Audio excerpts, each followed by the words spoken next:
Taking the Senate for the first time since 2006. So what would the party do with control of both branches of the legislature? I'm joined now by Rand Paul of Kentucky, senator, sometime libertarian, and likely presidential candidate. Senator Paul, welcome back to Meet the Press. Good morning, Chuck. Glad to be here.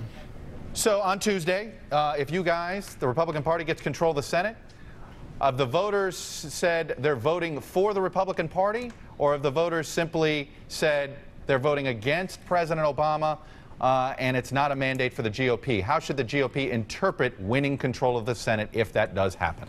I think it'll be a combination of both. This is going to be a repudiation of the president's policies. The president is on the ballot in a way. This is a referendum on the president, so no question this is a big message to the president. But also it's a message that people are tired of nothing getting done. The gridlock in Washington has largely been from the Democrats, who haven't allowed any legislation to come forward in the Senate.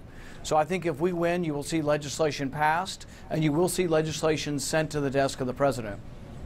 You know, a lot of Democrats would say House Republicans, and Ted Cruz and some other people were responsible for the government shutdown, so that both parties take the blame here. But I'm going to ask you something about something you said the other day in Michigan. You said, remember Domino's Pizza? It was about the Republican brand. They admitted, hey, our pizza crust sucks. The Republican Party brand sucks, you said, and so people don't want to be a Republican. And for 80 years, African Americans have had nothing to do with Republicans. Why? Because of perception. The problem is the perception is that no one in the Republican Party cares. So you're admitting you have a brand problem. How do you fix the brand problem before 2016 if that's the case? Well, I think you have to show up, and then you have to say something. So I've spent the last year showing up everywhere from Howard University to Berkeley to the Urban League to Ferguson to the NAACP. But showing up's not enough. We have to show that we have a policy. And you know what I'm sensing when I do show up in the African American community in our big cities? I'm sensing, and they say this to me time after time, we're being taken for granted. The Democrats don't show up, haven't seen my congressman lately. So I think there's a huge opportunity for us.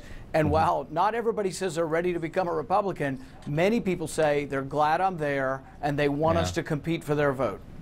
But this distrust of the Republican Party and the African American community in some ways gets enhanced when Republicans go for voter ID laws, which a lot of people say is a solution to a problem that doesn't exist. You've been on both sides of this. You thought it was, you've said at one point the voter ID law drive was sort of overdone by Republicans, and then you walked it back.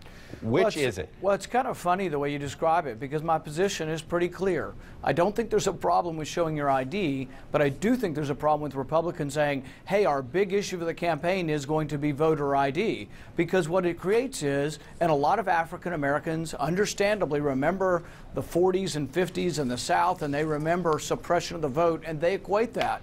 So what I try to do is I say the opposite. I say I want more people to vote.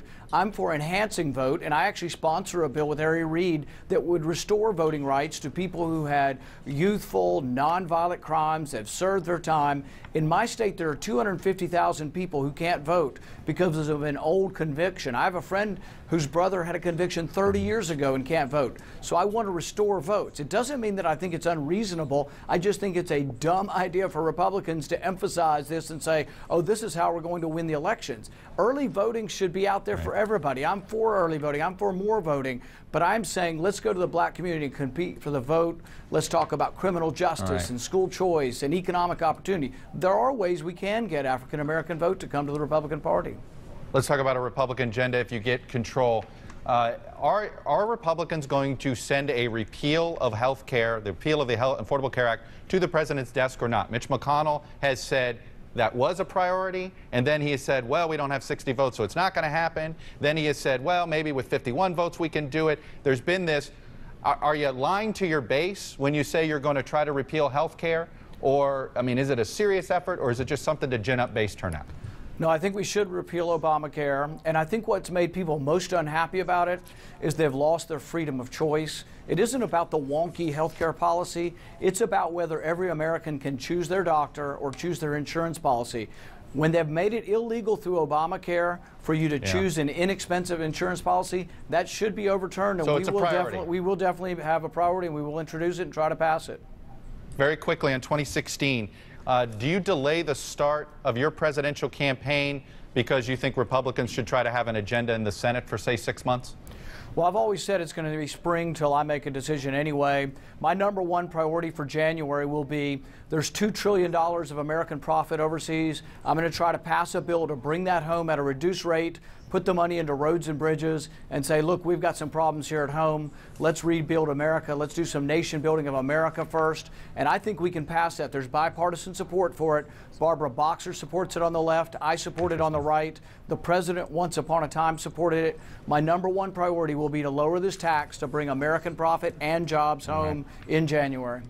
Rand Paul, Republican, the junior senator from Kentucky, but in many ways has played kingmaker on the campaign trail, I've noticed this year. Senator Paul, we'll be watching you on Tuesday. Thanks very much. Thanks, Chuck.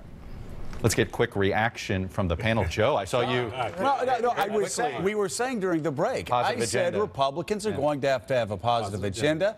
Republicans that are out there in red states talking about cutting education, cutting infrastructure, cutting R&D are losing, even losing among Republicans. And I remember I said it 5 minutes ago, they're going to have to start talking about more than just cutting. He just did. Rand Paul reads polls. Smart guy. Yeah, Rand Paul has figured this out. He's figured out that is smart, except for the repeal of Obamacare, which is a waste of time. It contributes to. I was just going to say, and it's going to set the wrong tone. It's so retro. Like, how do they do it? Exactly. But everything else that he said, and talking about reaching out, being there, showing up, going to the African American community, I think he's parsing it on voter ID. I don't think he's got the facts right about it. He's trying to please the base, because the base just has this. It's sort of a fetish, I think. Well, no, it's not a fetish. There are some of us that actually believe. And by the way, is there voter fraud? By the way, I got 50% among the African American voters in my district. So and I campaigned in predominantly black districts. I don't think I don't think most Americans are freaked out when you say you should show a picture ID when you go vote. Well, but I think the issue is sort of how many forms. And by the way, he is right. It shouldn't be. Republicans shouldn't lead with that. It's not a. It's disproportionately disadvantaging people who don't have ideas. The problem. Let's be clear. The problem in voter ID and in restricting early vote is so more people won't vote. The news on that answer was he wants to expand early vote. Let's expand early vote. Let's have 30 days of people voting so that working people don't have to leave work to go vote. Let's do that. And then it doesn't necessarily mean Republicans are doing it in Colorado, and things are going well for Republicans. With Democratic rules. The state provide the ID and not ask a bunch of voters to have to Michael, Rand Paul has done this the smart way. He's actually gone out and he's listened to what people have to say. So his conversation in the black community is a legitimate conversation that he's been having now for over a year.